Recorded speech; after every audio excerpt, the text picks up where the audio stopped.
que se llama estructuralismo, me parece muy importante para entender el pensamiento francés y europeo, ¿no? De la segunda mitad del siglo XX, el estructuralismo y el postestructuralismo. Bueno, esta sesión vamos a estar viendo un poco de lo que es el estructuralismo, antes que nada. ¿Qué significa el estructuralismo, no? Vamos a comenzar a hablar de estructuralismo, ¿no? Y posteriormente veremos que de una manera quizás un poco problemática, pero útil, también hablamos del postestructuralismo, ¿no? Aquí hay 3 personajes, ¿no? En la primera presentación que son relevantes, que son los que estaremos abordando en este curso breve. Uno es Ferdinand de Saussure, ¿no? Un lingüista francés a quien le debemos el establecimiento de la lingüística como ciencia.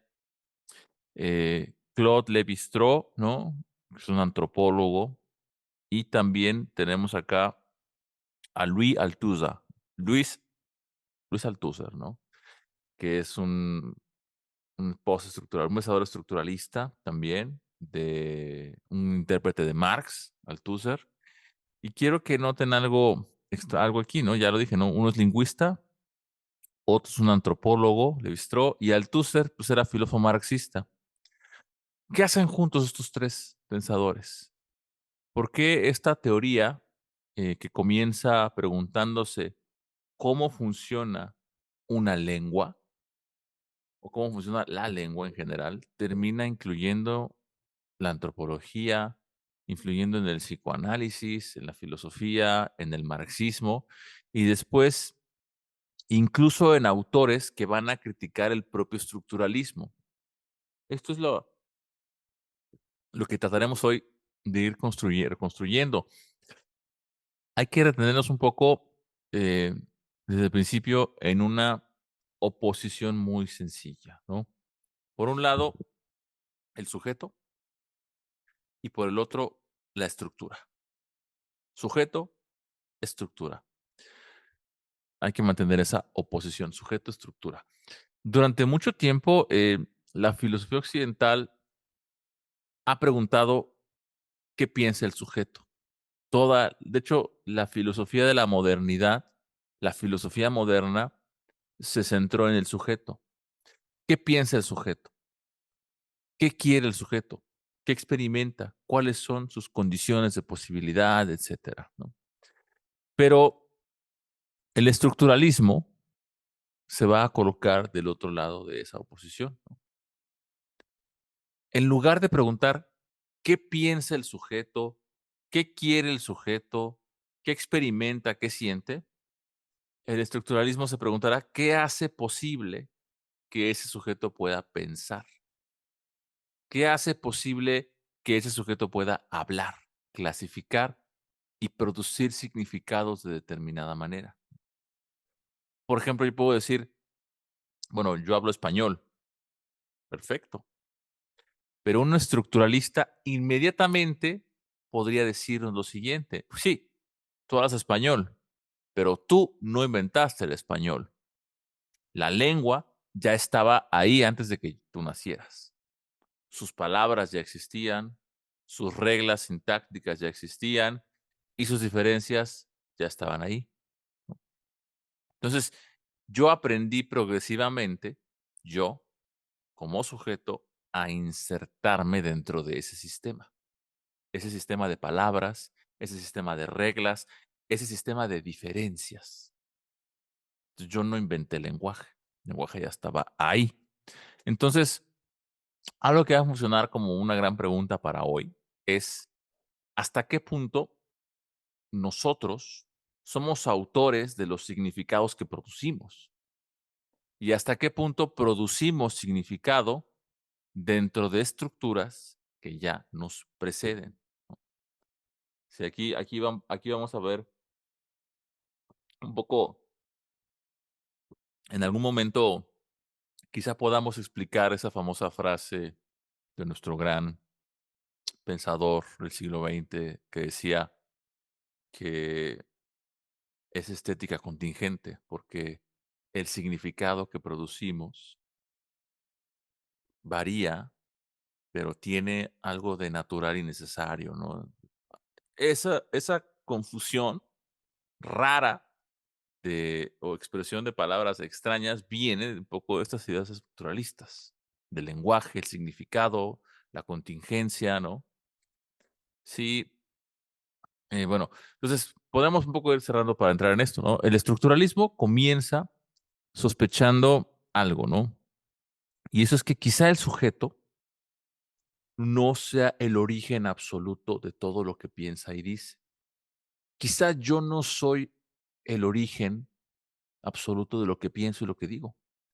Antes de mí, antes de que yo pronunciara mis primeras palabras, ya existía una lengua, ¿no? Igual tú, antes de que formularas tus primeras opiniones, ya había conceptos, instituciones, códigos y ciertas maneras de clasificar. Por eso el sujeto no es el centro. Esto va en contra de toda la filosofía moderna y va en contra también de filosofías que ponían en su centro al sujeto, como lo era el existencialismo. Entonces, el estructuralismo nos cambia la pregunta. Ya no vamos a centrarnos en qué piensa el individuo, sino qué sistema de reglas, qué sistema de representaciones de lengua hace posible que el individuo pueda pensar y producir sentido de esa manera. Ese pequeño cambio en la pregunta transformó radicalmente gran parte de las ciencias humanas del siglo XX, ¿sí? Eso es importante, es un cambio, parece un cambio como significante, ¿no? Pasamos del sujeto, de pensar el sujeto a pensar la estructura. O sea, la estructura da sentido a lo que un sujeto piensa. No, o sea, no podríamos, como diré, no podemos pensar al sujeto de manera aislada, sino dentro de una estructura, porque el sujeto no es principio, el sujeto no es origen. Si ustedes lo quieren ver así, el sujeto no es origen, el sujeto no es principio, el sujeto no tiene un lugar privilegiado del cual él produzca por sí mismo. No, hay sujeto porque hay estructuras. El sujeto se inserta en sistemas estructurales.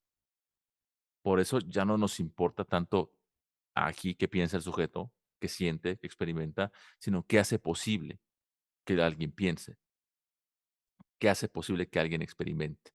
Y eso nos remite a pasar del sujeto a la estructura, ¿no? Y de ahí vendría un poco esta idea de lo que es el estructuralismo, que además, dicho sea de paso, ya lo comenté, el estructuralismo nace dentro de la lingüística de Saussure, o sea, como una teoría que busca explicar el lenguaje, la lengua, y de ahí se mueve a las ciencias humanas, la antropología, y luego pasa a la filosofía, ¿no? Con Althusser, y luego al psicoanálisis, ¿no? También el psicoanálisis se tiene que ver en términos estructurales, de estructuralismo. Entonces aquí tenemos una especie de vocabulario un poco que iremos trabajando, ¿no? Inicial, ¿no? Y quiero que partamos como de definiciones breves al respecto, ¿no? El estructuralismo intenta comprender determinados fenómenos humanos y culturales a partir de las relaciones que organizan sus elementos, ¿no? Es como si tuviésemos un todo y el todo se compone de partes, ¿sí? Y las partes establecen ciertas relaciones entre sí, ¿no? Un todo es un conjunto de partes y las partes ocupan una posición con respecto al todo y esas relaciones forman la estructura, ¿no? Entonces, no solo el lenguaje se entiende como una estructura, ¿no? Y si ustedes, bueno, no me adelantaré, pero Lacan tiene una famosa frase, ¿no? O sea, para que vean que Lacan es estructuralista también. O Lacan dice, ¿no? El inconsciente está estructurado como un lenguaje. Ahí está hablando de estructura. y no del lenguaje, ni de la conciencia, sino del inconsciente. Está estructurado como un lenguaje. Entonces, Lacan también en el psicoanálisis, el estructuralismo tiene una influencia importante, ¿no? Entonces, en las ciencias humanas también, en la antropología, en la sociología, en la filosofía. Pero fíjense que no dije simplemente acá, los elementos, ¿no?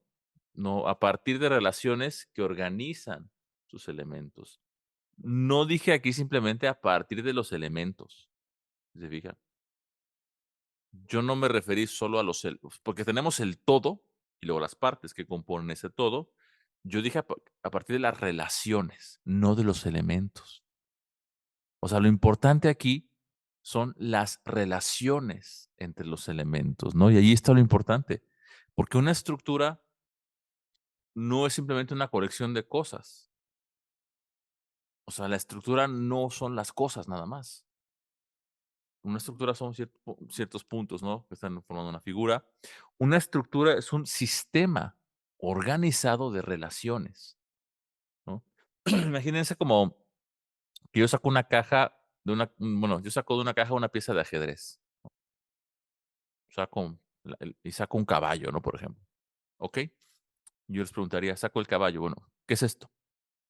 Materialmente, podríamos responder, bueno, es una pequeña figura de madera, plástico o metal, ¿no? Yo saco el caballo y te pregunto, ¿qué es esto? Pues una figura de madera, que es un caballo, ¿no? Pero esa descripción no nos diría todavía qué es un caballo dentro del ajedrez, ¿o sí? Para poder entender cómo funciona esta figura del caballito dentro de un ajedrez, tengo que saber cómo se mueve el caballo. Tengo que conocer la relación del caballo con las demás piezas para poder jugar el juego. Tengo que saber que una torre se mueve de manera distinta al caballo, por ejemplo, que un alfil y los demás tienen diferentes posibilidades de moverse. O sea, el caballo tiene una identidad funcional porque ocupa una determinada posición dentro de un sistema de relaciones. ¿Sí? O sea, el caballo funciona, se entiende como una figura que tiene una funcionalidad dentro de un sistema de relaciones. Y si cambio radicalmente las reglas del sistema, también cambiaría el valor de la pieza, del caballo. Si yo cambio el juego, pues cambiaría como la funcionalidad del caballo también, ¿no? Y esa es una idea central del estructuralismo, que el significado o la función de un elemento no tiene por qué encontrarse completamente encerrado dentro del elemento. O sea, el significado o la función del caballo no está en el caballo mismo, solito, aislado. La función del caballo está en el sistema de relaciones que establece con otras piezas del juego de ajedrez. Por eso puede depender, el significado depende de esas relaciones. Por eso les digo que cuando recordarán eso de estética contingente y del significado y de la relación material, necesidad, viene de esto, viene de una confusión de lo que es el estructuralismo y el significado. Vamos a ver si llegamos a explicar esa confusión hacia el final, si no en la siguiente sesión. Pero, porque aquí entramos en esos temas del significado, ¿no? De la cuestión del signo y el significante, ¿no? Tiene que ver con eso. Entonces, otro ejemplo, piensen en un semáforo. Piensen en el semáforo cuando van en la calle y, bueno, ven qué significa el rojo, ¿no? Bueno, rojo significa detenerse. Pero la pregunta estructural sería, ¿por qué significa detenerse? ¿Existe dentro de una longitud de onda eso que percibamos como rojo? ¿Alguna orden metafísica en el rojo que diga frena tu automóvil? O sea, el rojo está ahí, en el semáforo. No. ¿Podríamos imaginar otra sociedad donde se utilizaran colores distintos, ¿no? Donde detenerse fuese, no sé, verde y no rojo? Entonces, el rojo, ese rojo que vemos en el semáforo, no posee el valor de frenar tu carro porque forma parte de un código. Existe el rojo el amarillo, el verde, y cada uno tendría una función diferencial. Entonces, eso nos permite introducir otro concepto aquí, que es la diferencia. Vamos, insisto, aquí abajo en la presentación tienen los conceptos, ¿eh? El rojo, bueno, la diferencia con los otros colores es lo que nos aparece, ¿no? Cada uno tiene una especie como de valor, y el valor es distinto. El valor del rojo, del amarillo o del verde. Entonces, un elemento adquiere valor porque es diferente de los demás y después aparece esa totalidad. Entonces, cuando decimos que la totalidad tiene prioridad explicativa sobre las partes, o sea, la totalidad tiene más valor explicativo sobre las partes. No quiere decir que las partes tengan no existencia o sean irreales. Lo que estamos diciendo aquí es que una parte aislada puede ser incomprensible si ignoramos el conjunto al que pertenece, ¿sí? O sea, el caballo igual sería lo mismo, ¿no? Si tú tienes el caballo solamente en un juego y no comprendes cómo funciona lo demás, el todo, no comprendes el caballo, ¿no? Igual, por ejemplo, pensemos en un reloj, ¿no? Podemos desarmar un reloj completamente y poner todas las piezas encima de la mesa, ¿no? Y que no falte ninguna. ¿Todavía tendríamos, pregunto, un reloj funcionando? No. Tenemos todas las partes materiales del reloj, pero habremos destruido las relaciones que permitían que esas partes funcionaran como una totalidad. No sé si me explico. O sea, tenemos el reloj, tenemos las partes, pero no tenemos el reloj, ya, porque el reloj era esas relaciones entre las partes que hacían que funcionara, ¿no? Entonces, una estructura no es simplemente una suma de elementos. No es que agreguemos, o sea, una estructura, o sea, por ejemplo, tenemos las piezas de reloj en la mesa, ¿no? Todas las del reloj que desarmamos, ¿no? Entonces, el reloj, piénsalo como una estructura. Si yo las pongo juntas, si yo sumo, las pongo juntas, ¿tengo un reloj? No, porque el reloj, el reloj, el todo, no es solo una suma de partes. Lo que es una estructura tampoco es la suma de sus elementos, sino la organización de sus relaciones, ¿no? Y esto es mucho más importantísimo, este, para las ciencias humanas, ¿no? Hay estructuras cuyas reglas utilizamos incluso cuando no podemos formular conscientemente esas reglas, ¿no? No podemos formular esas reglas de alguna manera conscientemente. Entonces, el lenguaje es el ejemplo perfecto para eso, ¿no? Todos los hablantes competentes del español usamos reglas gramaticales todos los días. Y sin embargo, nosotros, si nos preguntaran las reglas, no podríamos explicarlas formalmente. Un niño de 5 años puede decir una frase gramaticalmente correcta, pero si yo le pregunto al niño, ¿sabes qué es un complemento circunstancial? No, y lo usa. Entonces, puede utilizar una estructura el niño sin poseer conocimiento teórico de una estructura. Importante. Porque el estructuralismo comienza a sospechar que quizá ocurre algo similar en otros ámbitos de la cultura, no solo en el lenguaje. Tal vez participamos en sistemas de parentesco, de Bistro, en códigos, en instituciones, prácticas sociales y también sistemas simbólicos que usamos sin ser conscientes de las reglas, sin tener plena conciencia de todas las reglas que las organizan. Entonces, eso es pasar de pensarlo sobre el lenguaje, lo que hace Saussure, lo que hacen los estructuristas, es pasar eso a la cultura y analizar y comenzar a pensar la cultura, los sistemas simbólicos, el lenguaje, ¿qué será? La antropología, pensar todo como si hubiese ahí una estructura determinando las relaciones y que puede explicar eso, ¿no? Entonces, fíjese que aquí tengo las palabras abajo un poco para que vayamos tomando nota, ¿no? La estructura es un sistema organizado de relaciones. Esa es la estructura, un sistema. Ojo con esa palabra, sistema. No es un agregado nada más. Entonces, yo puedo agregar cosas, juntarlas, y eso no lo hace un sistema. Un sistema es un conjunto articulado, ¿sí?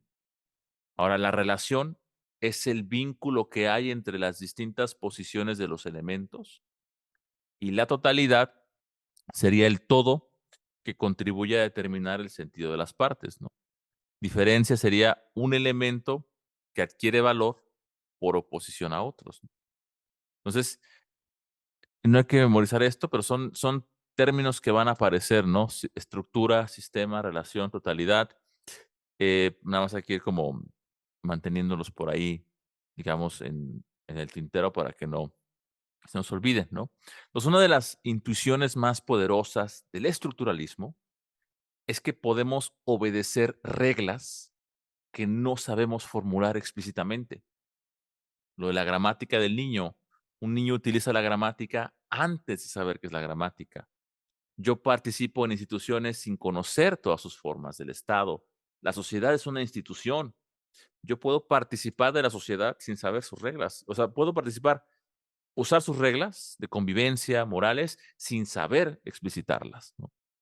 Entonces, entendemos también códigos culturales que jamás estudiamos en un manual. Y por eso, la pregunta del estructuralismo es, ¿cuánto de lo que hacemos los seres humanos está organizado por estructuras de las que ni siquiera somos plenamente conscientes? Entonces, el estructuralismo convierte esa pregunta en un programa de investigación, ¿no?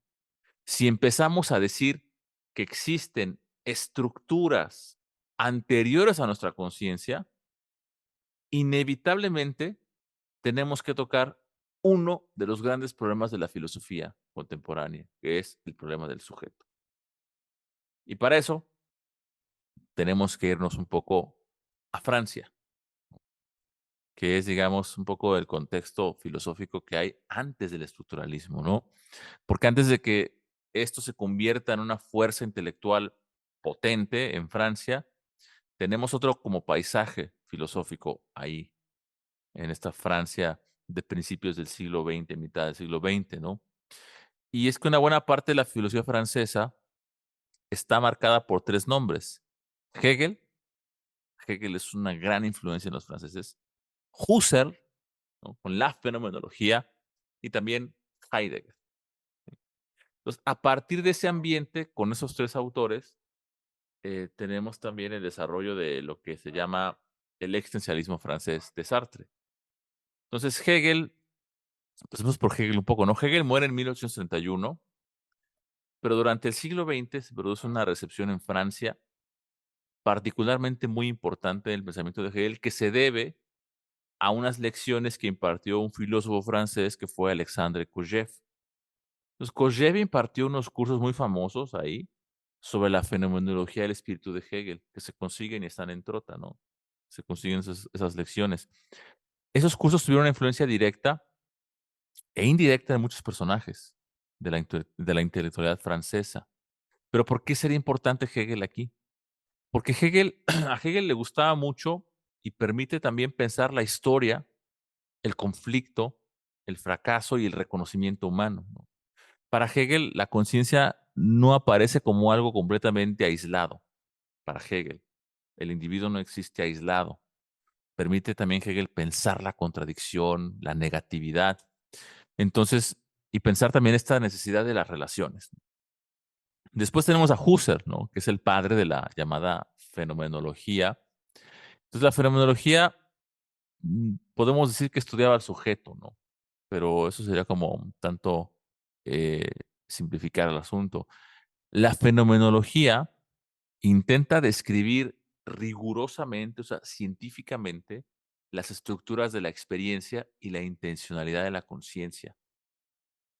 pero sí existe una centralidad en Husserl muy importante de la conciencia, de la experiencia y de los modos en que se nos dan esas experiencias, esas vivencias, diría Husserl. Entonces, Hegel, que para Hegel es un pensador también de la subjetividad del sujeto, Husserl, que nos habla de la fenomenología como una disciplina científica, ¿no? Que quiere describir las estructuras de la experiencia y la conciencia. Y por último, Heidegger, ¿no? Que publica Ser y Tiempo, Heidegger, en 1927. Heidegger lo que hace es transformar la fenomenología, porque la pregunta de Heidegger ya no es la pregunta por la conciencia, sino por el sentido del ser, ¿no? Donde aparece el Dasein, que ya vimos un poco el ciclo pasado, ¿no? Entonces, todas esas corrientes tienen una enorme influencia en Francia. Y después aparecería el mismísimo Sartre también en 1943 con la publicación de su libro Del ser y de la nada, muy heideggeriano el asunto. ¿Qué hay en Sartre que nos resulta importante para entender este contexto? Sartre está muy enfocado en hablar del sujeto, otra vez, de la libertad, de la responsabilidad, de la conciencia. Sartre imagina un mundo donde el individuo está condenado a ser libre. Es un sujeto que además está situado, el sujeto de Sartre, ¿no? Pero la filosofía de Sartre le da mucha mayor importancia a la libertad y al proyecto del sujeto. Entonces, hay 2 como 2 vocabularios que podemos comenzar a sacar por acá, ¿no? Por un lado, el vocabulario del sujeto, ¿no? De la conciencia, de la experiencia, de la libertad, de la existencia, de la búsqueda de sentido propio en el mundo, que es el vocabulario de la filosofía existencialista, del sujeto. Y ahora observen el vocabulario que empieza a hacerse en el estructuralismo, ¿no? Sistema, estructura, código, regla, diferencias, oposiciones, relaciones. Entonces, si hay un desplazamiento. El lenguaje de las filosofías francesas de antes del estructuralismo está muy influenciado por las filosofías de la conciencia y de la subjetividad, pero el estructuralismo está mucho más centrado en otras cosas. No se están cambiando solo palabras, son conceptos que van a utilizarse en las ciencias humanas, ¿no? Si yo digo, por ejemplo, una persona ha pronunciado determinada oración, ¿no? Dijo tal cosa, ¿no? Uno puede preguntarse si esta pregunta sería como por bueno, ¿qué quería decir tal persona? Yo digo, alguien dijo una oración, alguien pronunció tal cosa, y yo pregunto, ¿qué quería decir esa persona? ¿Qué quiso decir cuando dijo eso? Puedo preguntar eso, pero cuando yo pregunto eso, estoy preguntando por la intención del sujeto. ¿Qué intención tenía esa persona al decir eso, al pronunciar determinada cosa? Ahora, la otra pregunta que haría el estructuralismo sería, ¿qué reglas lingüísticas hacen posible que esa oración sea comprensible por otro? Y esa pregunta ya no es una pregunta por la intención de la persona, de un sujeto determinado, sino es una pregunta por la estructura. ¿Qué reglas lingüísticas hicieron posible que yo comprendiera esa oración? No estoy preguntando qué quería decir la persona. Y aunque esas preguntas no son como enemigas, o sea, no es que sean completamente opuestas, colocan el acento en lugares diferentes. Eso ayuda a entender por qué hacia los años 50 en el siglo XX, algunos pensadores que estaban vinculados al estructuralismo empiecen a cuestionar la primacía filosófica del sujeto. Entonces, el estructuralismo francés desafió esa prioridad que había tenido el existencialismo dentro del programa intelectual de la llamada posguerra. Posteriormente, Althusser, igual, llegará a este movimiento y va a expresarse de una manera muy radical, ¿no? Althusser se va a entender como un antihumanista, es un antihumanismo. O sea, el estructuralismo está en contra del humanismo, es antihumanista, es antisubjetividad, porque al estructuralismo no le interesa el sujeto per se, le interesa qué estructuras producen subjetividad. O sea, que el sujeto no es el ente primario. El sujeto, a ver, vamos a pensar,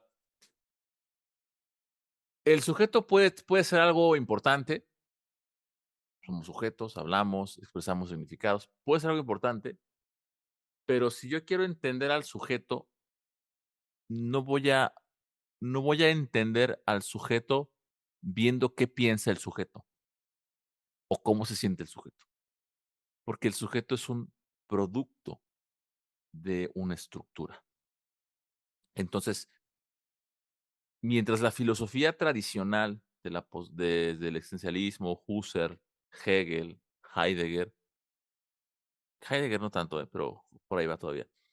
Sartre, ¿no? Estaban centrados en entender al sujeto y la subjetividad, como se daba, porque pensaban que el sujeto tenía un papel privilegiado y el sujeto era una especie como de origen.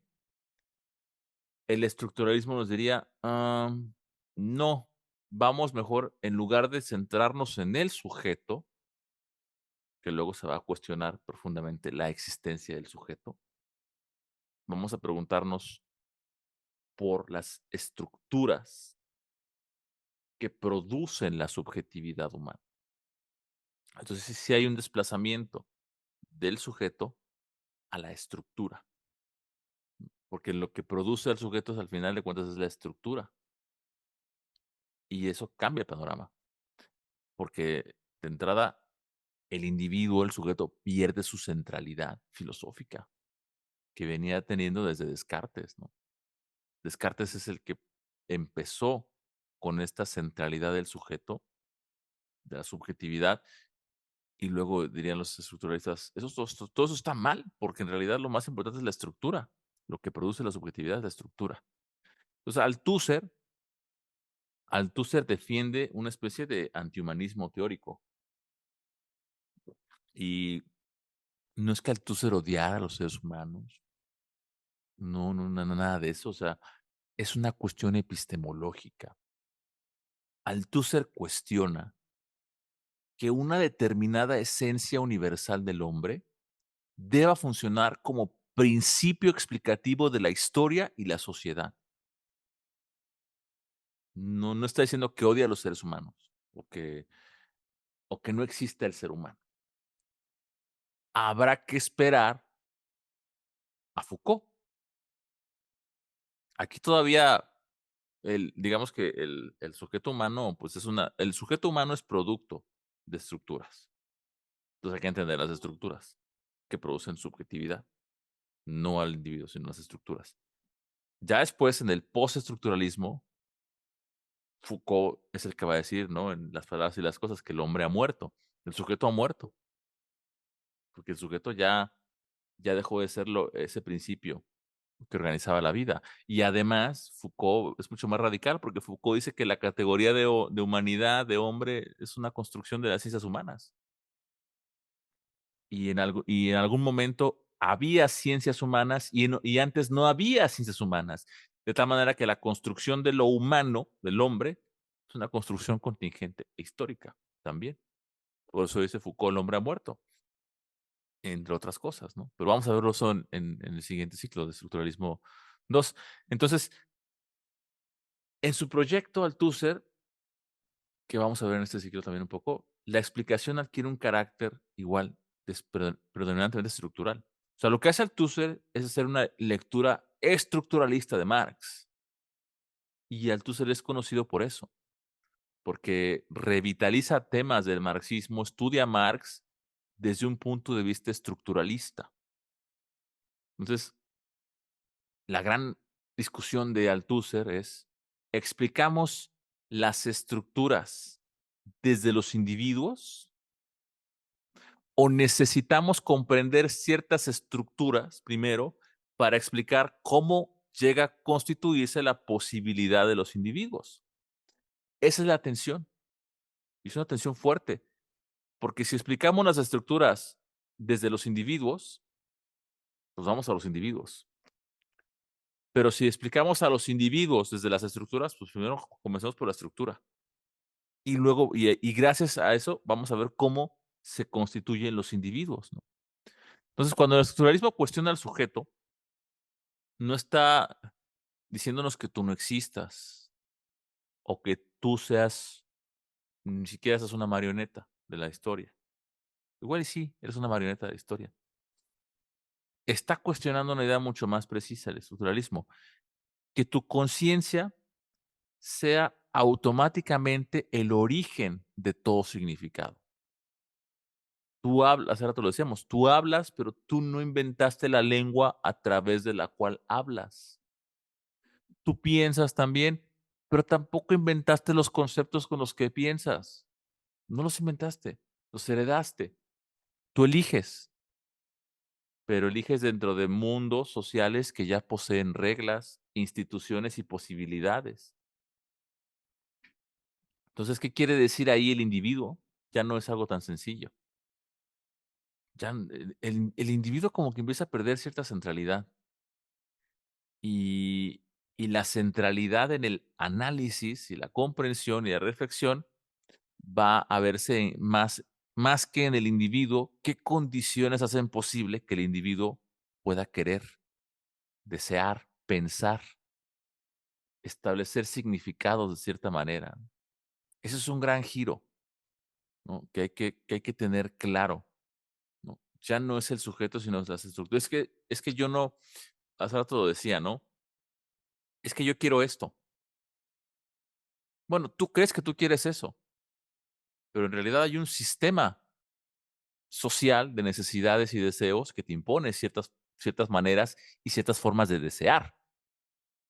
Entonces, ¿cómo voy a entender lo que deseas? ¿Preguntándote a ti o entendiendo la maldita estructura que te compele a desear de determinada manera? ¿Cuál sería la mejor opción? Lo más probable es que si yo te pregunto a ti, ¿por qué deseas lo que deseas? Ni sepas por qué lo deseas. Lo deseas porque estás inserto en una estructura económica, social, que te determina a desear y a pensar también. O sea, si ustedes lo ven así, olvidémonos del sujeto. Pensemos mejor en estructuras, en conocer las estructuras que hacen posible que deseemos, que pensemos y establezcamos significados de determinada manera, ¿sí? Es un giro importante y lo hace el estructuralismo. No sé si me doy a entender con esto, pero ¿y dónde está la estructura, no? Que es un poco a lo que tenemos que ir también, ¿no? Tenemos que ver eso. ¿Dónde están las estructuras? ¿Las estructuras son materiales? ¿Las estructuras son a priori? ¿Son inteligibles? ¿Dónde están las estructuras? Pues porque es un hecho que ahí están. Si tú deseas algo, si tú tienes la capacidad de pensar algo, de dar significados, pues hay estructuras ahí. Entonces, aquí lo pongo del sujeto a la estructura, ¿no? Aquí el primer bullet que les pongo dice: "El estructuralismo modifica profundamente la pregunta tradicional de las ciencias humanas". ¿En qué sentido? Que lo decíamos, en lugar de preguntar qué piensa esta persona, qué quiere, qué intenciones tiene, qué sientes, qué experimentas, hay que preguntar por las estructuras que hacen posibles esas prácticas, discursos y significados. Entonces, no es el sujeto al que analiza, sino las estructuras. Yo pienso lo que pienso porque hay una estructura conceptual que yo heredé, cultural, social, históricamente, que me permite ser lo que soy, desear lo que deseo y pensar lo que pienso. Entonces, es como si de entrada aquí hay una cosa, ¿no? Que es un cambio radical, ¿no? El sujeto ya no es el centro de nada, no es origen. El sujeto no es un origen puro y pensar que, como Descartes decía, ¿no? El pienso, luego existo. O sea, de entrada, el sujeto no piensa, no es el centro más bien. El sujeto no determina el valor del significado por sí mismo, porque ya heredo significados. Yo no llego al mundo con mi propio lenguaje, yo me inserto en una estructura de significados, de palabras, significantes, signos que uso, pero yo me inserto en esa estructura, yo no los inventé. Es un punto. El sujeto no es el centro. El estructuralismo empieza a cuestionar la idea de subjetividad moderna. muy fuerte. No es el centro. El sujeto no sabe por qué desea lo que desea, ¿no? Ni por qué piensa lo que piensa. Piensa, eso no lo está negando. Ese es un punto. Por eso decíamos con Althusser que es antihumanista, pero antihumanista no en el sentido de que odia a los seres humanos, ¿no? O a sus sujetos, no, más bien entiende que los sujetos y lo humano es producto, es un producto que emerge de estructuras, punto. Antihumanista, eh, pérdida de la centralidad del sujeto, pero ojo, aquí también entraría en duda la cuestión de la libertad. Pobrecitos de los seres humanos. Ya no somos el centro, con el estructuralismo, ya no somos el centro, baila con esa filosofía subjetivista de la conciencia, bye. Em, no producimos el significado nosotros, no somos el centro y también no somos tan libres como creemos. Ese es otro punto. Porque si yo pienso lo que pienso gracias a estructuras que me anteceden social, culturalmente, lingüísticamente, conceptualmente, entonces en realidad, ¿qué te hace pensar que lo que tú piensas no está ya determinado por estructuras de antes? ¿Y en qué momento estás pensando libremente lo que tú quieres? Estás pensando lo que te permite las posibilidades de la estructura. Entonces, también la idea de la libertad empieza como a quebrarse un poco en el estructuralismo, de la libertad de los seres humanos. No somos tan libres como quisiéramos, ¿no? Entonces, un poco va para allá la idea, ¿no? Este punto, ¿no? Podemos describir comportamientos de las personas desde sus decisiones individuales, pero en realidad vemos que hay una cantidad de reglas que nos anteceden, ¿sí? Entonces, un poco por acá, eh, dice: "El sujeto deja de ser considerado el origen absoluto del sentido y de la acción", ¿no? Eso es lo que estaba comentando, ¿no? Dicen un ejemplo, ¿no? Una persona que entra a un restaurante, imagina un restaurante, ¿no? Una persona entra, va, se sienta en la mesa, le traen el menú, ve lo que quiere, más o menos, pide los alimentos, come, al final solicita la cuenta, paga y se marcha, ¿no? Sencillo, ¿no? Todos hemos ido a un restaurante o un lugar donde sucede más o menos esto. Entramos, nos sentamos, vemos el menú, pedimos algo y pagamos y nos vamos, ¿no? Esto podemos describirlo como, bueno, yo decidí estar ahí, ¿no? Comportamiento individual, pero en realidad esa secuencia de actividades que mencioné supone una enorme cantidad de reglas sociales. La persona sabe que probablemente debe ahí esperar a que le asignen una mesa, sabe cuál es la función del mesero, que el precio en la carta representa una obligación, o sea, que tengo que pagarlo, que no me van a dar la comida gratis. Sé también que no puedo simplemente levantarme e irme sin pagar, aunque alguna gente lo hace, ¿no? Seguramente. Sé cómo pedir la cuenta, ¿no? Algo así, por favor, ¿no? La cuenta, ¿no? Y ellos también entienden lo que les estoy diciendo, ¿no? Entonces, lo interesante es que probablemente nadie me explicó explícitamente a mí todo ese código al entrar al restaurante. Eso significa que estoy participando yo en un sistema social. Y exactamente eso quiere decir aquí, cuando afirma que las personas participan en sistemas simbólicos que existen antes de su experiencia individual, ¿no? O sea, existe antes eso. Yo participo de esos sistemas, o sea, esos sistemas simbólicos existen.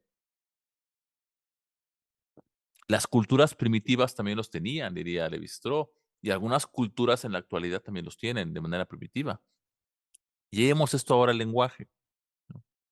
Yo digo, la siguiente sesión vamos a continuar con Levi-Strauss. Eso es un acto mío, yo lo estoy produciendo, yo lo estoy diciendo.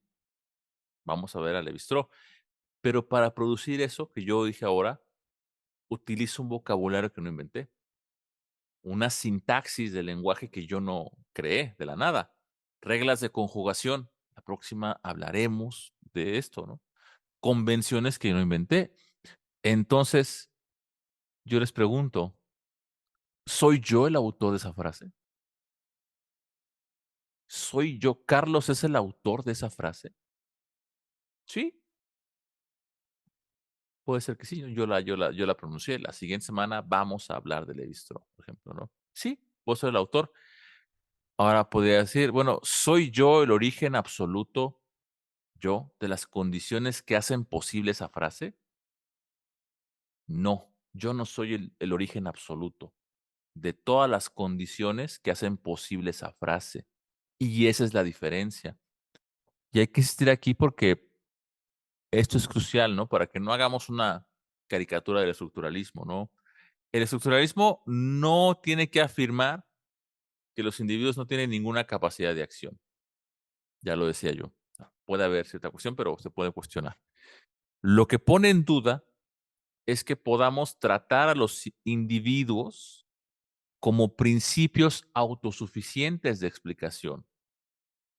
O sea, yo puedo decir que yo fui el autor de la frase hace un momento. La siguiente semana veremos a la visto. Yo puedo decirlo, sí, pero ¿yo soy el origen absoluto de las condiciones que hicieron posible esa frase? No, yo no explico absolutamente, o sea, mi condición de individuo de Carlos no explica absolutamente las condiciones de que yo dijera esa frase. Yo no soy un principio autosuficiente de explicación, porque el sujeto actúa dentro de sistemas. Y en algunos casos, esos sistemas hacen posible precisamente aquello que el sujeto puede hacer, ¿sí? O sea, en cierto sentido sí fui libre de hacerlo, pero yo no podría haber pronunciado eso si no hubiese un sistema que me lo permitiera, de signos, conjugación, significados, etcétera, ¿no? Con el ajedrez pasa lo mismo. Las reglas del juego limitan los movimientos. O sea, la estructura te limita de cierta manera, pero te permite ese posible juego de expresiones. Igual, en el ajedrez, las reglas limitan, sí, pero también hacen posible el juego. Si absolutamente cualquier pieza pudiera moverse de cualquier manera, en cualquier momento, ya no habría ajedrez. O sea, hay límites y reglas que permiten que funcione el ajedrez.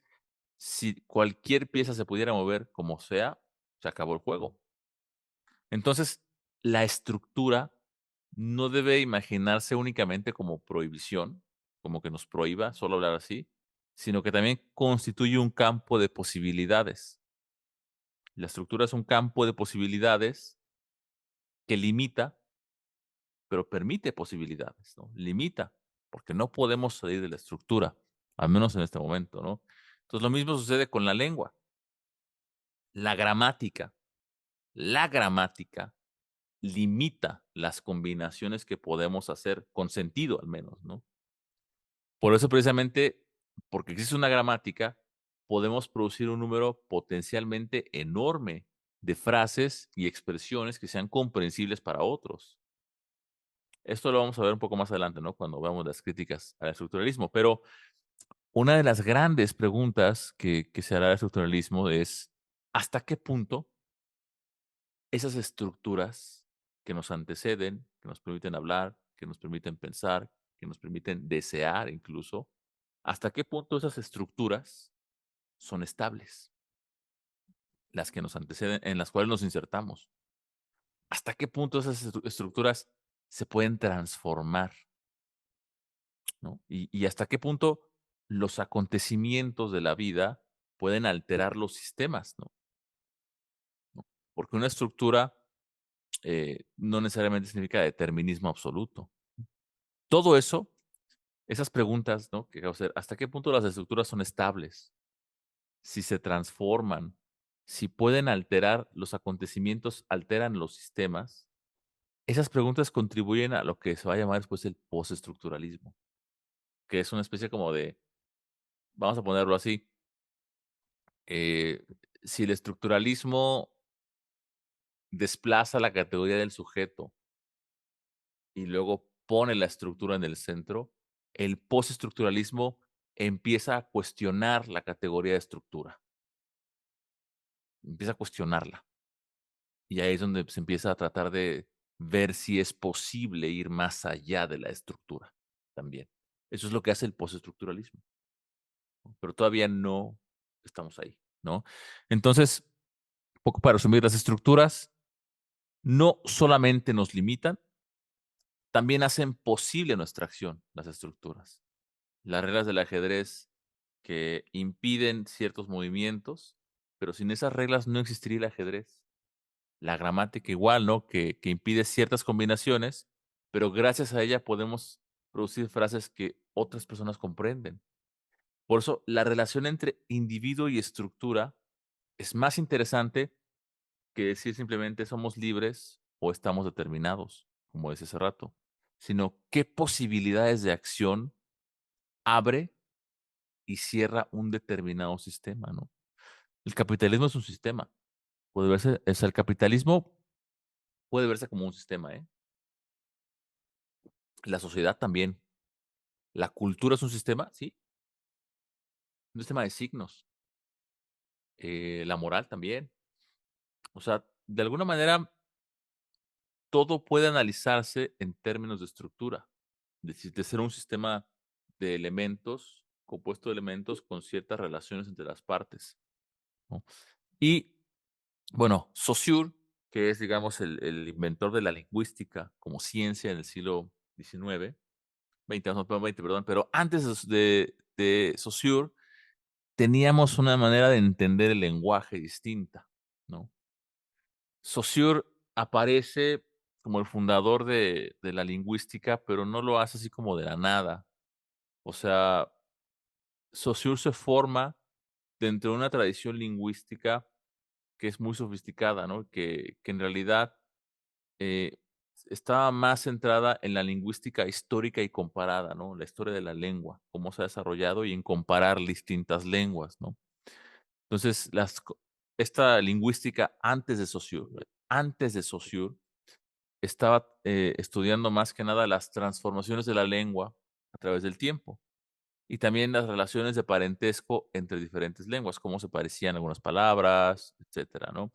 Entonces, aquí les pongo un poco del sánscrito, ¿no? Está aquí en la hoja, en la diapositiva, porque su estudio, el estudio de Saussure, desempeñó un papel fundamental en el desarrollo de la filología comparada indoeuropea, ¿no?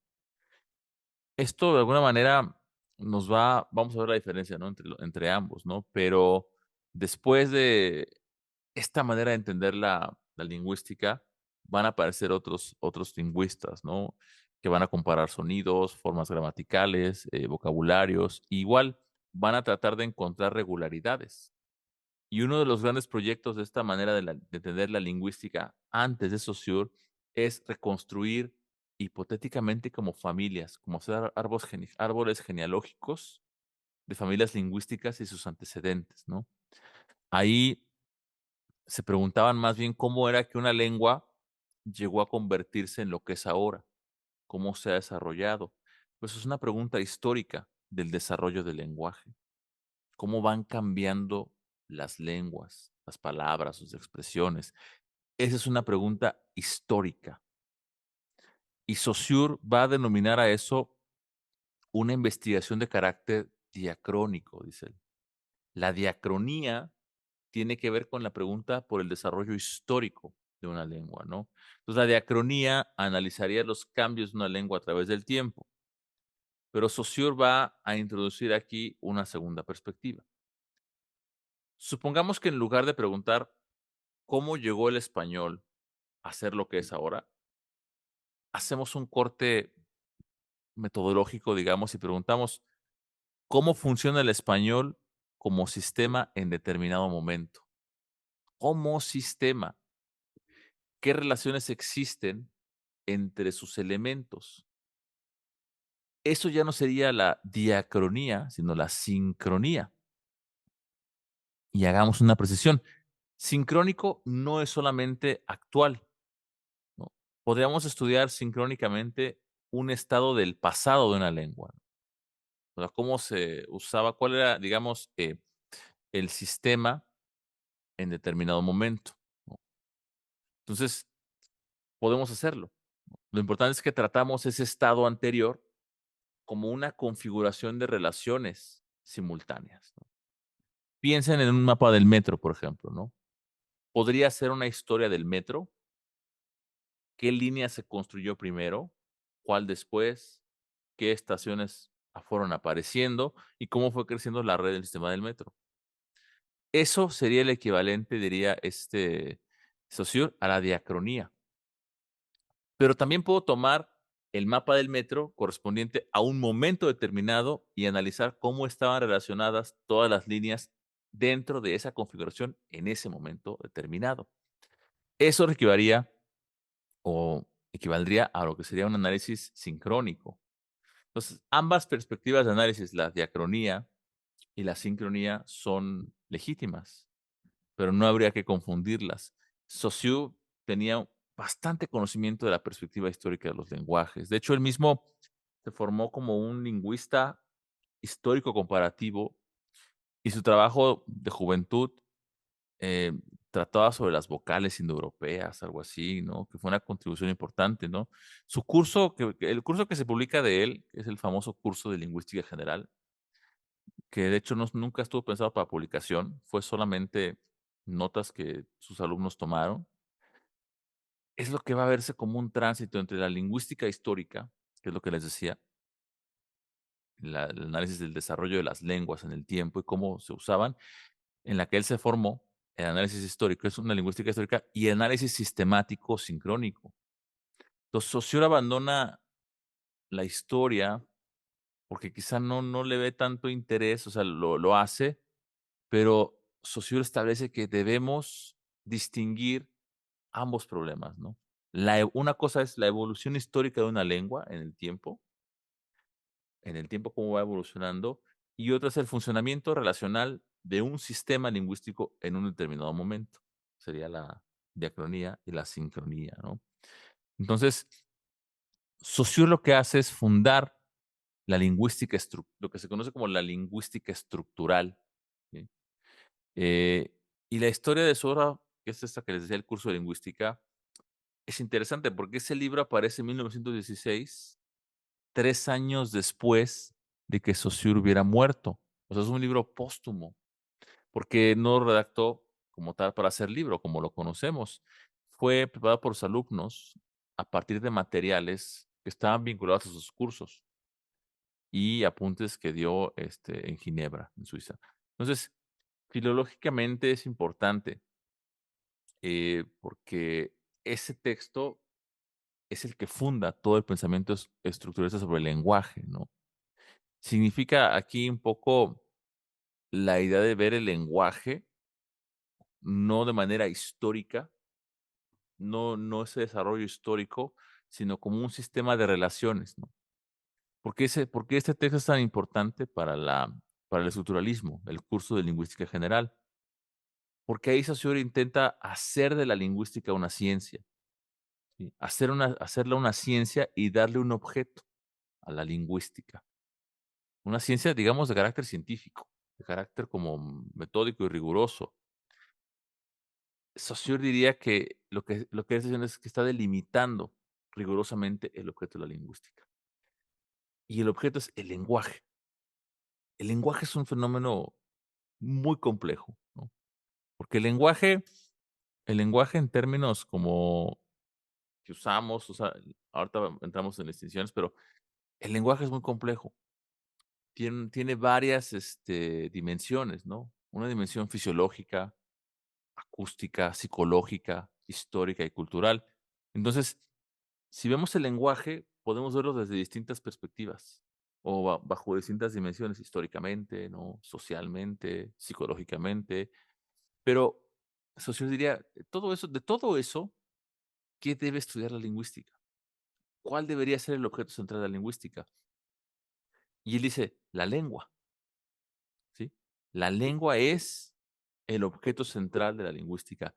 Pero no la lengua en sentido histórico, psicológico, acústico, no, la lengua como un sistema de signos. La lengua es un sistema de signos. ¿Qué palabra parece importante, estructuralista? Sistema. La lengua es un sistema de signos, ¿no? Entonces, hagamos con eso una pequeña, presión histórica, ¿no? Saussure no se presenta a sí mismo diciendo: "Yo soy estructuralista, yo estoy fundando el estructuralismo francés". No, porque todavía no existe aquí el movimiento como tal. Todas las distinciones que Saussure hace son distinciones lingüísticas, que luego se van a convertir en cuestiones centrales del estructuralismo, ¿no?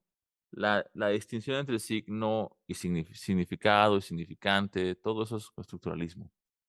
Entonces, todas las historias del estructuralismo colocan a Saussure y a su concepción relacional del lenguaje como el origen de la lingüística estructural, que luego se va a ir a las ciencias humanas, a la sociología, a la política, incluso al psicoanálisis. Pero una cosa es Saussure y otra cosa es lo que los estructuralistas hicieron con Saussure, ¿no? Saussure estudia la lengua, o sea, como un sistema de signos, y ese sistema tiene estructuras de lenguaje, ¿no? Pero Levi-Strauss, que vamos a ver también en la siguiente sesión, podría decir, bueno, ¿qué pasaría si estudiamos los sistemas culturales, pensando algún tipo de estructuras anteriores igual, ¿no? Existen estructuras anteriores y ahí así los podemos entender mejor. Roland Barthes, también que es otro estructuralista, podría decir, bueno, analicemos la moda, la publicidad o la cultura como sistemas de signos también, de significación. Y Lacan les decía hace rato también, ¿no? O sea, Lacan toma esos elementos de la lingüística de Saussure para reformular el inconsciente. El inconsciente está estructurado, ¿no? Como un sistema, como un lenguaje, ¿no? Y Althusser, usa estos modelos de Saussure, igual estos conceptos, para hacer una lectura del marxismo. Por eso Saussure es un acontecimiento intelectual importante en el origen del estructuralismo. Pero antes de pasar a eso, hay que tratar de entender un poco la teoría de lo que significa el estructuralismo, ¿no? Y el primer problema del estructuralismo es distinguir 3 cosas, 3 conceptos que utilizamos frecuentemente como si fueran sinónimos: el lenguaje, el habla y la lengua, ¿no? Lenguaje, habla y lengua, ¿no? Entonces, esta distinción tiene que quedar muy clara, ¿no? Porque vamos a necesitar esta distinción después, ¿no? En francés existe langage, langue y parole. Y en español decimos lenguaje, lengua y habla. Primero el lenguaje, ¿no? Podemos entender el lenguaje aquí como un fenómeno general, em, complejo, de la facultad y actividad lingüística, ¿no? El lenguaje, ¿no? Lo que nosotros, digamos, hablamos, ¿no? Pero Saussure necesita delimitar un objeto más preciso para la lingüística, y ahí aparece la lengua, la langue, diría, ¿no? La lengua. ¿Qué es la lengua? No el lenguaje, la lengua. Es un sistema social de signos, dice, y convenciones compartido por una comunidad. Yo hablo español, dice, pero pero hay algo curioso ahí, digo, ¿no? Yo digo mi idioma, ¿no? Sin embargo, el idioma no es mío. Otra vez lo que decíamos hace rato. Yo no soy el propietario del idioma. Yo no inventé las reglas, yo no inventé las palabras. No decido qué significan. El español existe. El español existe como una realidad social compartida. Sí, el español existe y es una realidad. Y además es una realidad social, porque no es que yo me lo imagine para mí nada más. El español existe como una realidad social que compartimos, ¿no? Porque precisamente al existir colectivamente, permite que diferentes individuos puedan comunicarse. El español existe, tiene una existencia, es real. O sea, aunque no lo veas, ¿no? Aunque no veas el español físicamente, es real. Y esa realidad es social y compartida, la realidad de las lenguas, ¿no? Ahora, el habla. ¿Qué es el habla? Ya dijimos lenguaje, lenguaje, lengua y habla. El habla es la realización concreta, individual, contingente del sistema. O sea, el habla es lo que yo hago individualmente, particularmente, contingentemente. Hay gente que le gusta decir contingente para todo, pero no en todo tienes que meter contingente, ¿no? Pero que puede variar de individuo a individuo. Tú tienes tu habla, ¿no? Entonces, esta oración exacta que yo estoy diciendo ahora es un acto del habla.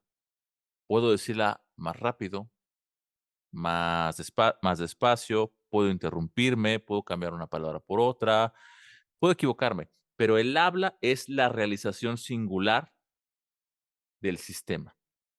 Entonces tenemos, lengua es el sistema social, ¿sí? El habla es la utilización individual y concreta que yo hago de la lengua. Esa distinción es una de las piezas importantes para el modelo de Saussure del lenguaje, ¿no? Pensemos en la analogía otra vez, ¿no? Del ajedrez. Las reglas del ajedrez las reglas del ajedrez existen independientemente de alguna partida particular que estemos jugando tú y yo. 2 personas pueden sentarse mañana y jugar una partida que nunca antes haya ocurrido, porque esa partida es singular, pero es reconocible como ajedrez porque ambos jugadores participan en un sistema compartido de reglas. Entonces, la partida concreta sería como el habla particular y el sistema de posibilidades sería aproximadamente la lengua. Entonces, ahora bien, esa pequeña analogía podría tener una especie como de límites, ¿no? Una lengua no es simplemente un reglamento cerrado y explícito, porque la lengua es histórica. Una lengua va cambiando, tiene variaciones, pero esa comparación como que no ayuda mucho, ¿no? Aquí aparece una cuestión filosóficamente interesante, ¿no? Un hablante puede innovar, ¿sí? O sea, en tu partida particular de ajedrez, tú puedes innovar y a lo mejor hacer una jugada que no se había hecho. A lo mejor, no lo sé. Entonces, el hablante puede innovar, pero innova dentro de un sistema previo. O sea, tú puedes hacer cosas nuevas, pero tienes que presuponer el sistema previo. No puedes innovar en la nada, tienes que presuponer el sistema. Piensen en la literatura. Borges escribe textos que nadie había escrito antes. Jorge Luis Borges. Pero Borges no necesita inventar un idioma privado desde cero para ser original. O sea, Borges utiliza las palabras del español, pero es original, aunque no inventó un idioma desde cero. Pero precisamente porque utiliza un sistema compartido, puede producir nuevas combinaciones que nosotros podemos comprender, ¿sí? Eso nos permite desmontar aquí una falsa cuestión, ¿no? Que hay luego, ¿no? Que a veces pensamos que porque hay una estructura que nos determina, no puede haber nada nuevo dentro de la estructura. O sea, si estamos, porque entiendo, o sea, entiendo que a veces algunos piensan que no existe la libertad porque todo está determinado, predeterminado, ¿no? Y de alguna manera, si hablamos de que hay estructuras que nos determinan a ser de determinada manera, pues obviamente si hay estructuras antes de nosotros que nos determinan, es claro que no podemos ser libres, que no podemos ejercer una acción libre. Pero lo que dice el estructuralismo es que, ok, no se trata de una elección de o hay estructura o hay libertad o creatividad. No necesariamente. Las estructuras pueden ofrecer condiciones de posibilidad para la innovación, ¿no? Eso es importante, ¿no? O sea, puede haber o sea, o sea, es una mala interpretación creer que porque hay estructuras que nos determinan, ya no hay libertad y ya no hay elección de nada, que no hay creatividad incluso. No necesariamente. Las estructuras permiten, es como les decía, ¿no? Estamos jugando al ajedrez y de repente alguien inventa una partida que no se haya jugado antes. Bueno, se puede, pero solo podrías haber creado esa partida nueva porque hay reglas antes en el ajedrez. Entonces, Otro ejemplo, ¿no? La existencia, por ejemplo, de un sistema musical no impide que aparezca una nueva composición. O sea, la música también es un sistema de signos y hay reglas. Y eso no impide que de repente alguien saque algo nuevo. No lo impide. Al contrario, la existencia del sistema y de estructuras hace posible la novedad, ¿sí? Así como la existencia de una lengua no impide que haya una novela nueva, una literatura nueva, ¿no? Aunque sea muy chafa o algo así. Entonces, ¿por qué Saussure privilegia metodológicamente la lengua? O sea, no le interesa el lenguaje ni el habla. Él cree que el objeto de la lingüística es la lengua. ¿Por qué la lengua? ¿Por qué? Porque él quiere que esto sea una ciencia del lenguaje y el objeto es la lengua. Si la lingüística quiere reconstruir regularidades y una ciencia siempre trata de encontrar regularidades que determinan ciertas relaciones, ¿no? Si la lingüística quiere reconstruir regularidades, no puede limitarse a reunir millones de acontecimientos individuales de los usos de habla que hace la gente. No. Lo que necesita la lingüística es estudiar el sistema que hace posible los millones de acontecimientos de los hablantes individuales. Entonces, a pesar de que tenemos millones de hablantes que usan particular y contingentemente la lengua, todos esos millones de acontecimientos presuponen la estructura de la lengua. Entonces, el sistema que hace posible todo eso es la lengua. Y ese será uno de los gestos que el estructuralismo posterior heredará, ¿no? Buscar debajo de una pluralidad de relaciones o realizaciones, ¿qué relaciones permiten organizar todo eso? ¿No? ¿Cuáles son las relaciones? Recuerden que hablamos de sistema, partes, relaciones al principio. Entonces hay ciertas relaciones que se repiten y son las relaciones que permiten organizar todas las demás actividades. Es como reducir. Una ciencia siempre reduce a ciertas regularidades un montón de cosas, ¿no? Y de hecho eso es lo que la hace ciencia, porque te permite entender muchas cosas a partir de unas simples relaciones, como son las leyes, por ejemplo. Entonces, eh, la distinción lengua y habla es analítica, dice Saussure.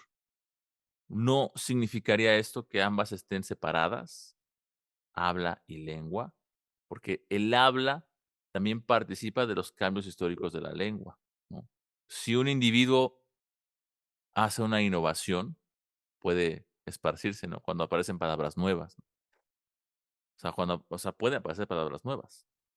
Que haya una estructura que antecede al uso del habla que hace un individuo, no quiere decir que alguien no pueda inventar una palabra nueva y que luego esa palabra se difunda. Entonces, un nuevo término puede convertirse siempre puede tener uso colectivo.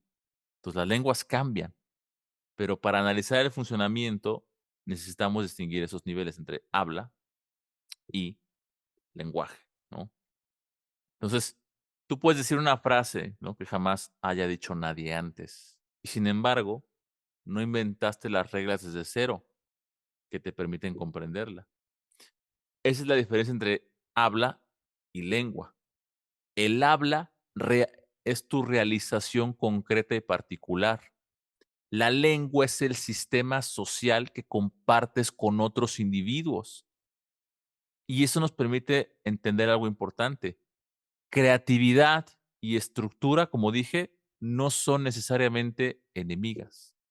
Muchas veces somos creativos o innovadores precisamente porque existe un sistema previo que hace posible que nuestra innovación pueda tener sentido.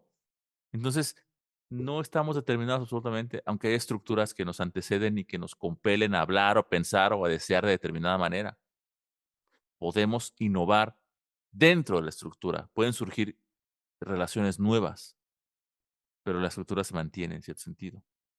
Entonces, eh, ¿cómo ven hasta aquí todo bien más o menos? Saussure es complicado, ¿eh? Saussure es difícil. O sea, no por nada la gente está hablando de estética contingente, porque Saussure es complicado, es difícil, tiene sus términos muy técnicos. em, es una especie de es un lingüista al final de cuentas, o sea, y sus debates luego son muy como técnicos, muy especializados, pero quizás el corazón lingüístico o el corazón del estructuralismo de Saussure está en esta distinción entre significante y significado, ¿sí? Es quizás esta es una de las diapositivas más importantes, creo, de hoy. Entonces, ya vimos un poco la lengua y el habla, ¿no? Y la lengua, lenguaje y habla, ¿no? Ya vimos que en realidad Saussure dice, bueno, yo no puedo estudiar el habla individual que hacen millones de individuos. No puedo. O sea, no podría ver lo que dicen millones de personas en su uso particular que hacen de la lengua, que es el habla. Yo voy a centrarme en la lengua, que es un sistema y las relaciones que ese sistema permiten. Así como el ajedrez es un juego con sus reglas, el ajedrez es un juego y las reglas son una cosa que forma parte del sistema del juego de ajedrez, pero otras son las las partidas particulares que hace un jugador de ajedrez. Entonces, si yo quiero entender el ajedrez, voy a entender sus reglas primero y luego veo las partidas que hay, ¿no? Los que juegan. Ahora, Saussure sostiene aquí que la lengua está compuesta por signos lingüísticos. Recuerden, el objeto es la lengua. Ahora, la lengua se compone de signos lingüísticos.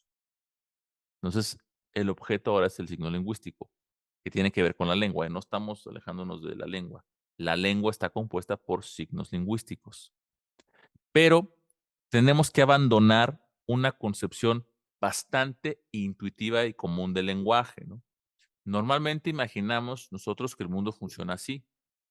Primero existen cosas, aquí tengo una mesa, un árbol, una silla, y después el lenguaje llega y coloca una etiqueta encima de cada objeto. Dice, esto es una silla, árbol, mesa, ¿no? Esa es como la manera en que entendemos un poco el lenguaje, ¿no? Primero están las cosas, allá en el mundo existen, y luego llega el lenguaje y a cada cosa le pone como una etiqueta, árbol, silla, mesa, ¿no? Esa es como la concepción cotidiana y común que pensamos del lenguaje. Pero Saussure rechaza que podamos reducir el lenguaje a una especie de nomenclatura, ¿no? Como de nombrar las cosas, ¿no?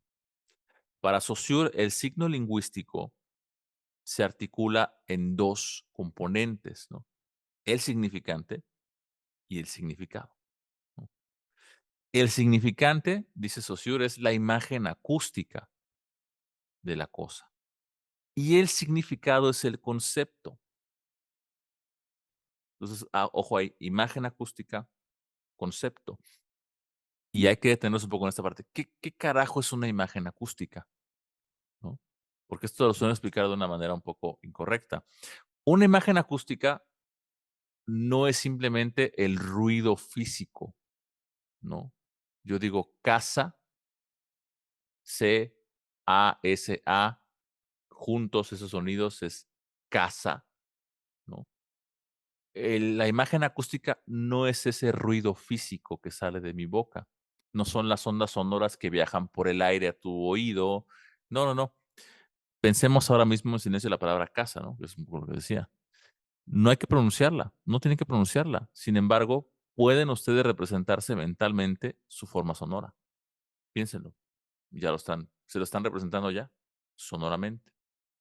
Esa huella mental, esa huella psíquica, esa representación sonora se aproxima a aquello que Saussure denomina imagen acústica, ¿sí? Entonces, es eso más o menos, ¿no? No es imagen acústica no significa como el sonido que viaja por el aire, ¿no? La C, la A, la S juntas, casa, no. Piensa en una casa,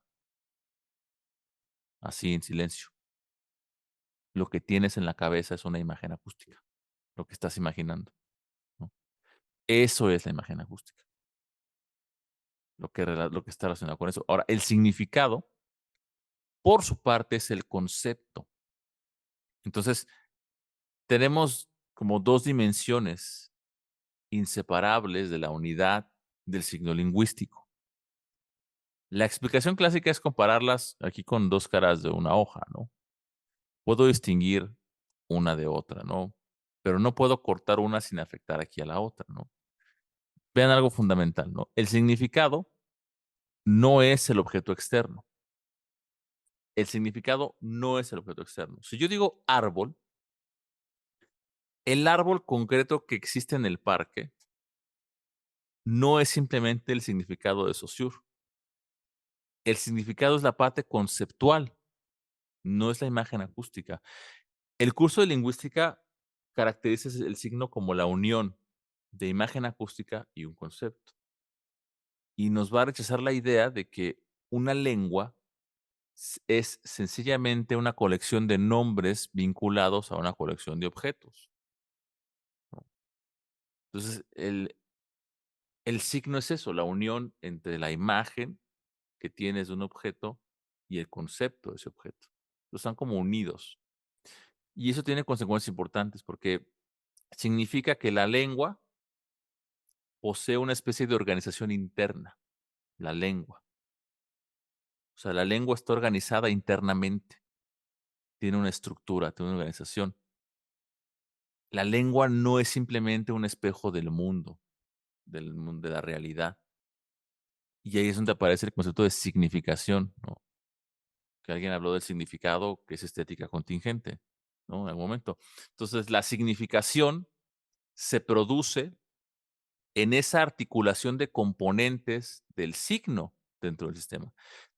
El significado depende de la relación que hay entre la imagen acústica y el concepto de algo. Entonces, eso es lo que produce el significado. La relación que tú tienes entre la imagen acústica de algo y el concepto de algo. Eso produce el significado, ¿no? O sea, yo digo casa y automáticamente viene a ti una imagen de una casa y esa imagen viene acompañada de un concepto. Entonces, están relacionados, el concepto, el significante y el significado. Si tú le dices casa a alguien más, seguramente se va a imaginar algo muy parecido a lo que tú te imaginaste como casa, con sus diferencias, ¿no? A lo mejor su casa se imagina una casa más grande, más chica, pero se imagina algo parecido.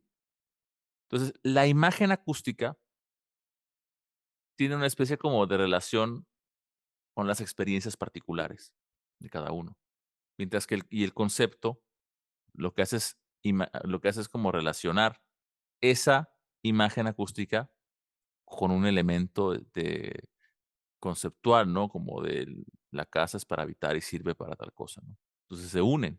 Entonces, significado y significante se unen y producen el significado. Más bien el signo lingüístico, son los elementos centrales, ¿no? El significante. Ahora, una palabra más aquí, semiología. Saussure imagina, más allá de la lingüística, Saussure pensó la posibilidad de una ciencia más amplia todavía, dedicada a estudiar no solo la lengua, sino la vida de los signos dentro de la vida social. O sea, la lingüística sería parte de esa ciencia todavía más general, que sería la semiología. ¿Sí? ¿Y por qué es importante eso, la de la semiología? A ver acá.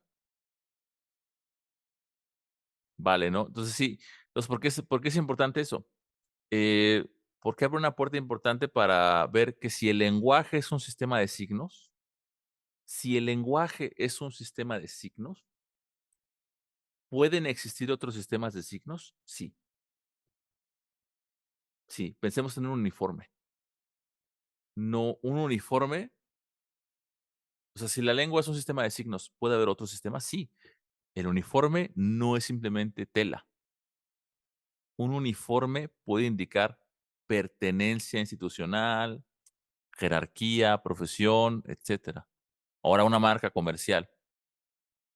En determinados contextos, un logotipo puede transmitir prestigio, precio. No te compras una ropa de Prada, ¿no? Es un signo, significa algo, transmite algo. Entonces, Igual, una toga de un juez, un semáforo. Todo eso son signos. Y la vida social está llena de objetos y prácticas que funcionan dentro de sistemas de significación, ¿no? Y más adelante igual vemos un poco de Roland Barthes, ¿no? Porque Roland Barthes se encarga de estudiar estas partes de los signos de la moda, ¿no? De las cuestiones sociales del signo. Pero ahora quedemos con Saussure. Tenemos significante, significado y signo, ¿no? Y entonces nos quedamos con esta pregunta hoy. ¿Por qué una determinada imagen acústica está asociada con un determinado concepto? ¿Por qué alguien asocia una determinada imagen de una casa con el concepto casa? ¿Por qué? ¿Cómo se da esa asociación entre imagen acústica, el significante y el significado, o sea, el concepto? ¿Cómo se da esa asociación? ¿Por qué decimos mesa?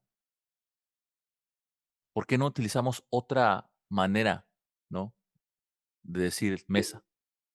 ¿Por qué hay una especie de relación entre el significante y el significado? ¿Por qué están unidos? ¿Qué es lo que hace que yo una la imagen de una mesa parecida a esta con el concepto mesa y los una? Y diga: "Ah, esto es una mesa", o aquello que está en tu caso es una mesa. ¿Cómo es esa unión entre imagen acústica y, además, significado o concepto? Eso nos lleva al famoso principio de la arbitrariedad, que la relación entre las variables de un significado es estética contingente, ¿acaso? Es un poco es que todo eso que se dijo una vez, estética contingente, tiene que ver con esto de Saussure, del signo lingüístico, del significado, del significante, ¿no? Pero ahí hubo una confusión garrafal, ¿no? Porque se quiso decir, bueno, Diego siempre quiere sonar profundo y luego no lo logra.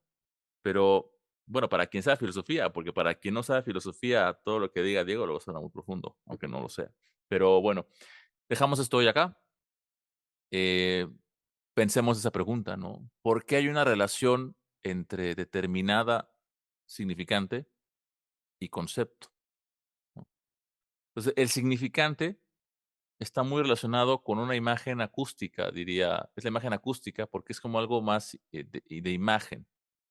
El concepto es como lo que entendemos por algo, la parte conceptual. Entonces, ¿por qué unimos mesa con determinado concepto mesa? ¿Por qué? Y lo que Saussure va a decir es que esa relación es arbitraria. Yo podría llamar a esto de otra manera. Esto podría tener otro concepto, otro significado. Igual, el significante podría tener otro concepto, otro significado, porque es arbitraria la relación del signo lingüístico. Todo eso vamos a explicarlo en la siguiente sesión. Este, los veo el próximo sábado. Eric, Joel, no sé si quieren comentar algo. Los escucho. Nada, pues muchas gracias nada más. Está complicado Saussure, pero lean un poco lo que les dejé ahí en el Canvas, digo, en las lecturas, pero sí está Una, una, complicado. Dime, una pregunta, Carlos, perdón. dime, adelante. Me quedé pensando en el concepto de estructura que manejamos al principio de la clase o que nos Ajá, manejaste. sí, Este, y no sé, a lo mejor es invento mío, pero tendrá algún, ese entendido como ujú, esa relación, digamos, o conjunto de relaciones que existen ujú, previo al sujeto ujú, y la idea de esta de Heidegger del existenciario de ser en el mundo, que es también como ujú, un entramado de relaciones mm, en las que el Dasein está inserto. tiene que ver. Ujú, Este, no sé si se puedan relacionar, están relacionadas o de plano son conceptos distintos. ujú. No, tiene que ver. Hay interpretaciones de Heidegger que tienen un poco de estructuralismo también. O sea, tiene que ver, no es una idea, errónea. Heidegger diría que ya venimos a un mundo que ya está hecho, ¿no? Y nos insertamos en ese mundo, adquirimos un lenguaje, una estructura, hay una preconcepción, pero la posición de Heidegger el problema de Heidegger es distinto, ¿no? Creo que el problema heideggeriano es distinto, va por otro lado, pero, vamos a hablar un poco de Heidegger la siguiente semana. Si quieres, lo platicamos vamos la siguiente semana, el próximo martes, voy a estar platicando con el doctor José Luis Villacañas Berlanga, un filósofo español importantísimo en la actualidad. Les recomiendo que se unan. Igual les voy a pasar el link por acá para que estén el próximo martes a las 10, una charla con José Luis Villacañas Berlanga desde España. Nos va a estar platicando de su nuevo libro y ahí hay cosas de Heidegger. Entonces, si quieres, guárdame tu pregunta y la checamos, ¿vale? Para esa charla con José Luis Villacañas. Ok, ¿Va? gracias. Va. Entonces aquí la idea de esto es que para Saussure rompe con esta idea muy intuitiva, ¿no? Del lenguaje, de que una palabra no es simplemente una etiqueta pegada sobre una cosa. El signo lingüístico se articula entre un significante y un significado, ¿no? La imagen acústica y el concepto. Por eso el árbol físico que está afuera, allá en el parque, no es simplemente el significado de la palabra árbol. El signo pertenece al sistema lingüístico y eso cambia un buen el problema del lenguaje, porque el lenguaje deja de parecer un espejo transparente de la realidad, el lenguaje, y empieza a aparecer el lenguaje como una organización propia de diferencias, conceptos y convenciones, ¿no? ¿Por qué mesa significa mesa? Que es la pregunta de, ¿por qué yo asocio determinada imagen acústica con el concepto mesa? ¿Por qué asocio eso? ¿Por qué hay una asociación entre una manera de imaginar algo, una mesa, y el concepto mesa? Y eso es lo que nos va a decir Saussure, el signo lingüístico es arbitrario. No hay es como, digamos que si lo digo en términos más coloquiales, si lo quieren ver así, como más sencillos, aunque no considero completamente adecuados, es como decir, la relación que hay entre las variables de estética contingente. No, no es cierto. La relación que hay entre una palabra, un concepto y un objeto del mundo no es una relación necesaria. O sea, no están establecidas las relaciones entre las palabras y las cosas de una manera necesaria para siempre, eternamente. Todas las relaciones que hay entre el lenguaje, las palabras y las cosas son variables y dependen de la estructura, ¿no? Es un poco más o menos, no es muy riguroso, pero en realidad es así. La relación o sea, el lenguaje no es un espejo del mundo. El lenguaje no refleja el mundo tal cual es en sí. No hay una relación especial entre la palabra casa y el concepto casa. La imagen acústica y el concepto, o sea, puede variar, lo cual quiere decir que podríamos llamar a casa de otra manera.